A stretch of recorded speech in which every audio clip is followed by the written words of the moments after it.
Muito bem, nós já estamos de volta aqui com o seu Jornal Imigrantes, ao vivo pela TV aberta, canal 12, estamos também no canal 19 da NET, antiga Via Cabo TV, e ao vivo pelo Facebook e página da TV Imigrantes. Hoje nós temos a grata satisfação de receber em nossos estúdios o médico Dr. Frederico Porto, médico psiquiatra e nutrólogo, a quem nós cumprimentamos e agradecemos por ter aceito nosso convite. Doutor, é um prazer recebê-lo, boa tarde. Prazer é meu, muito obrigado de poder me receber aqui. Bom, nós vamos falar daqui a pouquinho a respeito do workshop Saúde Integral que vai acontecer neste sábado aqui em Choclotone, mas, claro, tendo a presença aqui de um profissional tão gabaritado como o Dr. Frederico, é claro que nós vamos explorar um pouquinho, né, para saber detalhes importantes sobre a nossa saúde. Então, a primeira pergunta que eu queria fazer para o senhor, doutor, como aliar a mente com a alimentação? Isso é possível? É possível, nós temos que considerar que nós somos compostos, tá certo? De corpo, emoções, mente, que eu vou te explicar por que eu dividi, e espírito, vamos dizer assim, né? E você, então, você tem que cuidar da sua saúde, eu digo do concreto ao abstrato, né? Não tem como você ter uma mente saudável se você não cuida do seu corpo. Você pode até ter por um período, um jovem vai falar para mim assim, não, eu pulo o almoço. Quando você está jovem, você aguenta. Agora vai fazer isso com 60 anos, você vê o que é bom para tosse, né? Então, você tem que cuidar do corpo, sim. Atividade física, cuidar do sono, se alimentar bem. Aí a sua mente vai funcionar melhor. Uma coisa depende da outra. Sempre. Não tem como separar. Isso é uma separação que, infelizmente, a gente acabou fazendo, por exemplo, você vai tratar com um profissional, né? Você tem um médico que cuida do seu ouvido, você tem um médico... Então, você dividiu a pessoa. Mas está tudo conectado. O sistema nervoso, o cérebro está conectado às glândulas, está conectado ao sistema imunológico. Qualquer um que nos ouve sabe disso. Se você tiver um estresse maior na vida, ele gripa com mais facilidade, o herpes aparece, isso tudo, porque está tudo ligado. Não tem como separar. Trata-se, então, de uma reação do organismo, doutor. Exatamente. Então, é como se os mesmos mensageiros que conversam dentro do nosso cérebro, a serotonina, a dopamina, isso existe no sistema imunológico, existe também na conexão com as glândulas, então tudo é impactado. Então, o ideal é que a pessoa esteja bem com a mente, bem com a alimentação, e aí vai fluir tudo mais tranquilo. Ela tem que ter uma visão integral de si mesma e cuidar. O que a gente sabe hoje é o que é impressionante. Se você cuidar só de uma dimensão, o resultado não é tão bom quanto se você tiver uma alimentação. Se o cara for obcecado com a comida, você deve conhecer um amigo seu que é obcecado. Sim, sim. Mas se for só obcecado com a comida, mas não cuidar da mente dele, não saber lidar com as emoções, ele tem menos resultado do que se ele tiver uma alimentação relativamente boa e também cuidar da mente, aprender a controlar as emoções, aprender a respirar. Então, você fazer um pouco de cada nível, de cada dimensão, como eu falei, física, emocional, mental, espiritual, isso alavanca a sua saúde muito mais do que você cuidar muito só de um. Entendo. Bom, nós estamos conversando ao vivo com o médico, Dr. Frederico Porto, psiquiatra e nutrólogo. Ele que vai promover um workshop Saúde Integral amanhã, sábado, e daqui a pouco a gente vai falar sobre esse evento. Doutor, é difícil discernir os mitos e as verdades sobre alimentação e atividades físicas hoje? Hoje as pessoas falam muita coisa e acabam confundindo muito as outras pessoas que têm essa dificuldade em saber o que é verdade e o que é mentira? Todo dia você vê o que pode e o que não pode, não é isso? Isso. Para o nosso ouvinte, o nosso espectador entender. Por que isso acontece? Porque grande parte dos estudos de alimentação são estudos que a gente chama de correlação. Isso significa o seguinte, eu posso fazer uma correlação com o Platão e descobrir, por exemplo, que quem tem carro vermelho morre mais de doença do coração. E não tem nada a ver uma coisa com a outra, entendeu? Isso é só uma correlação. Não é o carro vermelho que está causando um infarto. Por exemplo, um estudo na Austrália mostrou uma correlação entre o aumento do consumo de sorvete e o aumento do ataque de tubarões. Isso não tem nada a ver, não. Qual que é o elemento oculto por trás desse caso? Era o verão, a pessoa ia para a praia, entrava na água, tinha mais contato com o tubarão. Não tinha nada a ver com sorvete. Tinha mais fluxo de pessoas. Isso. Pelo calor. Isso é uma correlação. Então, a maioria dos estudos de alimentação são correlacionais. Então, todo dia você vê na mídia, descobri se comer mais milho, fazer isso. Mas, na verdade, pode ser que não tenha nada a ver, porque o que interessa é o estudo de causa e efeito. É isso que são os estudos mais difíceis. E aqui é importante. O que a gente sabe disso hoje? Sabe, por exemplo, que a melhor dieta que você pode ter na sua vida é uma dieta chamada low carb. Low carb. O que significa isso, doutor? É uma dieta onde você tem que ingerir menos carboidratos derivados, por exemplo, de trigo. É pão e massa, se eu fosse resumir. Porque, diferente do que o Yuval Harari, né, que é o autor de Sapiens, um best-seller, ele fala uma coisa muito bonita, ele fala assim, não foi o homem que domesticou o trigo, foi o trigo que domesticou o homem. Quando nós começamos a plantar trigo, nós deixamos de ser nômades, porque nós, na verdade nós éramos nômades, então você comia um monte de coisa todo dia diferente, você ficava andando. Sem se preocupar, né? Aí você passou a ficar parado, senão que você parou, você passou a comer praticamente as mesmas coisas todo dia. Se você olhar na história, isso foi piorando. Por exemplo, eu me lembro, eu morei aqui em Teoflotone, você sabe disso, no quintal da minha avó tinha vários tipos de laranjas, tinha vários tipos de manga. Eu me lembro que eu gostava de uma manga chamada manga rosa, tá certo? Manga rosa. Você vai hoje lá no Sacolão, tem Adem, se você quiser é só aquela, não sei se tem outra não, não é verdade? É verdade. Tem 2 tipos de laranja, então. É verdade. Então a variedade já diminuiu aqui, ó, da minha vida, eu tenho 49 anos, num período de 40 anos mudou a variedade. E isso é ruim para a nossa alimentação. Então, o problema é esse. E a gente come muito carboidrato, isso, derivado de pão. Então, a pessoa acha que o que Então, engorda... o pãozinho, ele não faz tão bem, então, para a saúde, entre outras palavras. Eu sempre digo que o que te mata é o que você come todo dia. Se você comer uma vez por semana, não vai te matar. Não vai matar. Então, a pessoa, ela tem que entender o seguinte, que não é só a quantidade que ela come, é o que. Não é só o que e o quando ela come também. É o tipo do alimento e o horário que ela vai comer. Então tem que passar por uma reeducação alimentar, Exatamente. né? O senhor acredita que as pessoas pecam muito ao tratar o corpo humano como uma máquina, doutor Frederico? Sim, vou te dar um exemplo que ele não é uma máquina.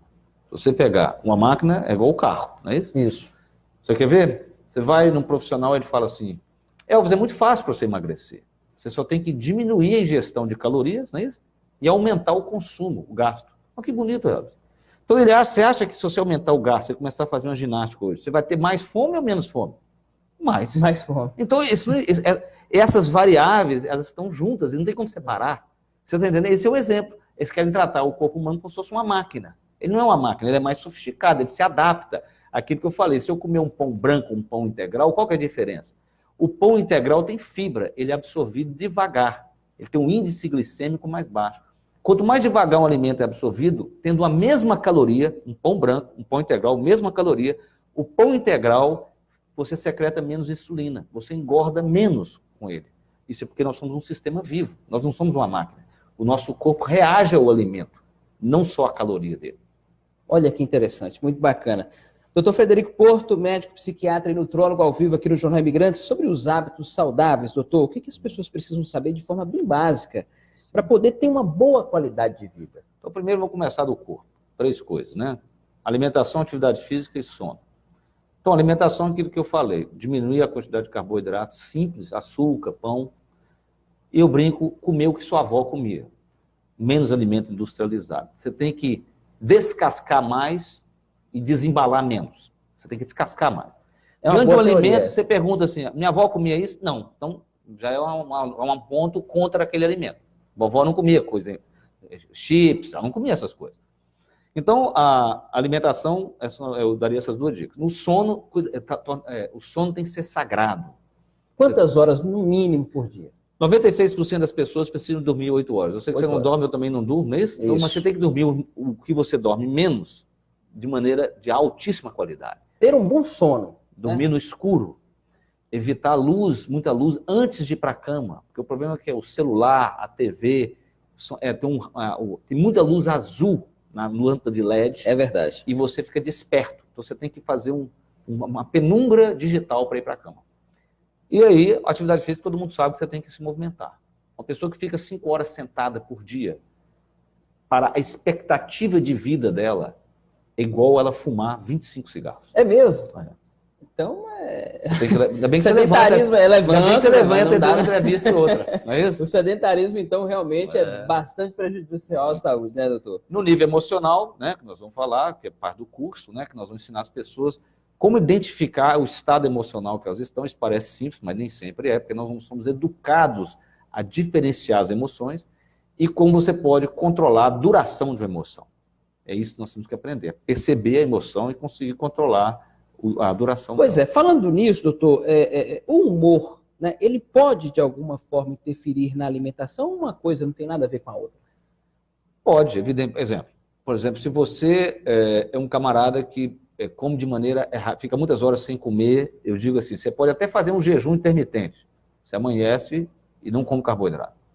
Mas se você é um cara que toma um café da manhã e salta o almoço, você faz, a sua glicemia, a glicose do seu sangue vai variando. Isso muda o seu humor. A pessoa fica mal-humorada. Você pode ter gente nos ouvindo aqui que se ela tiver com fome, ela fica mal-humorada. E não é que ela precisa de sentir fome. A glicose baixou, ela muda o humor.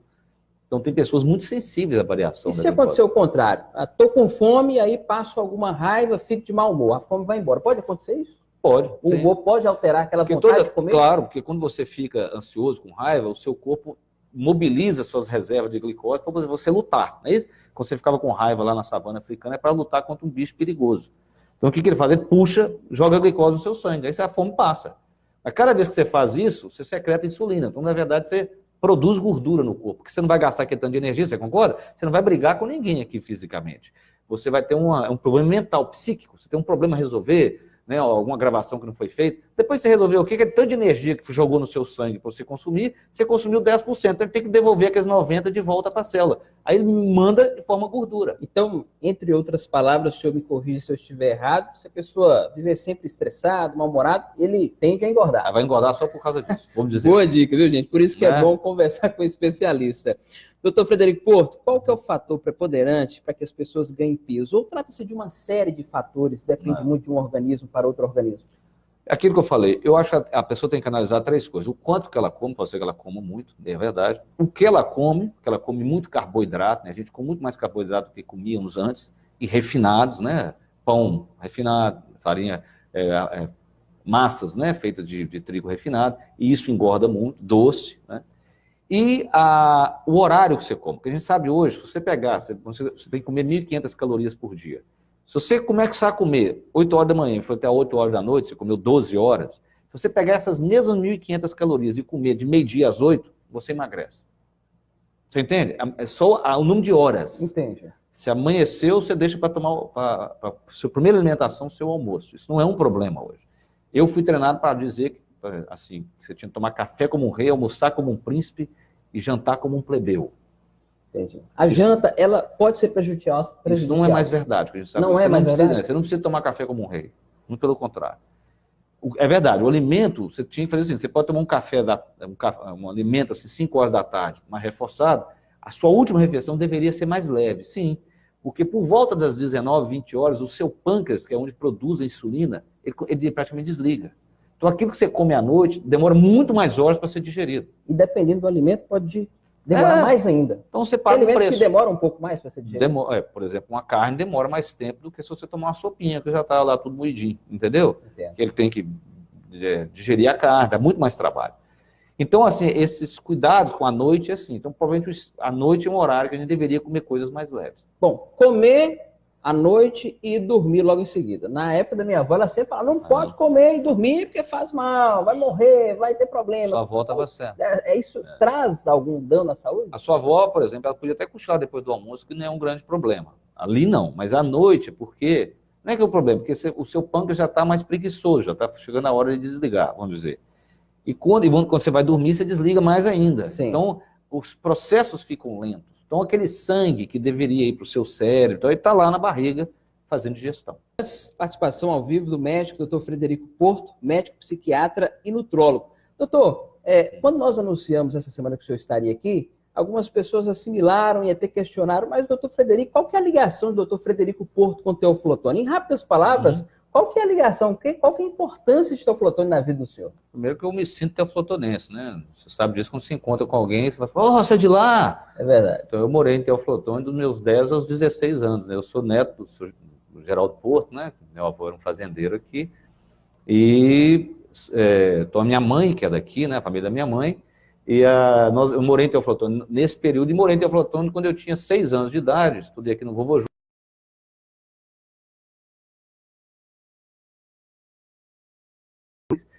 E eu sou filho do Dr. Laí Ribeiro. Dr. Laí Ribeiro. Então meu pai veio para cá para fundar o Hospital São Lucas, ele foi, né, o fundador. Então nós moramos um período quando eu tinha 6 anos, e depois a gente volta quando eu tinha 10, quando eu morei dos 10 aos 16. Ah, tá certo. Então, assim, eu sou um teoflotonense de coração. Não, tá explicado. As raízes do doutor Frederico estão aqui em Teoflotone. Pode ter certeza. O senhor falou, cortar o pãozinho. O pãozinho pode trazer alguns males para a saúde. Mas que a gente poderia substituir aquele pãozinho de manhã? Então você tem três grandes fontes de energia. Você tem carboidratos, que é pão, massa, tá certo? Você tem proteínas, leite, ovos, carne, e você tem as gorduras. Então você tem que trocar esses carboidratos pelo legume, verdura. Esses são os melhores carboidratos que nós podemos usar, que é o de uma alimentação saudável. E, por exemplo, você pode tomar um café da manhã e pode comer um ovo cozido, especialmente é melhor do que ele frito. Então você tem maneiras de introduzir proteínas e gorduras saudáveis. Eu vou dar um exemplo. O abacate é gorduroso. A gordura do abacate é igual a do azeite. É tão saudável quanto, é um ômega 9. Nossa. Por incrível que pareça, a pessoa diz, eu sou de uma época da medicina que abacate fazia mal, porque tinha muita gordura. Só que aquela gordura é a gordura mais saudável. Inclusive falava que não podia comer abacate à noite também, poderia fazer mal, aquela coisa toda, né? Poxa, que bacana. Vê, quando se fala em dieta, doutor Frederico, cada pessoa precisa de um tipo específico, ou existem métodos que podem ser aplicados a todas as pessoas? Tem princípios que deveriam ser aplicados a todas as pessoas, mas você tem uma característica do alimento, que é uma característica que nós sabemos hoje, que as pessoas podem ter intolerâncias de alimentos. Por exemplo, a pessoa toma leite, não digere o leite, tá certo? A pessoa pode ter uma leve alergia à proteína do leite. Você não digere o açúcar, que é a lactose. Aí você compra um leite sem lactose, você consegue tomar. Mas você pode ter uma alergia à proteína, aí não tem jeito. Você não é uma pessoa que fala, não, quando eu tomo leite, eu como queijo, eu fico...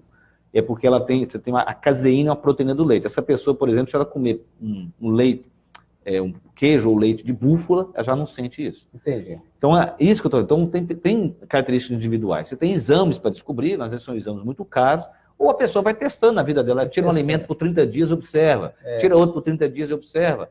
Por exemplo, o leite. O leite é relacionado a enxaqueca, a mulheres que têm infecção de cândida recorrente. A mulher tira tudo que tem leite durante 30 dias e observa. Se ela melhorar, não interessa. Que não pode já mais. provou. É verdade.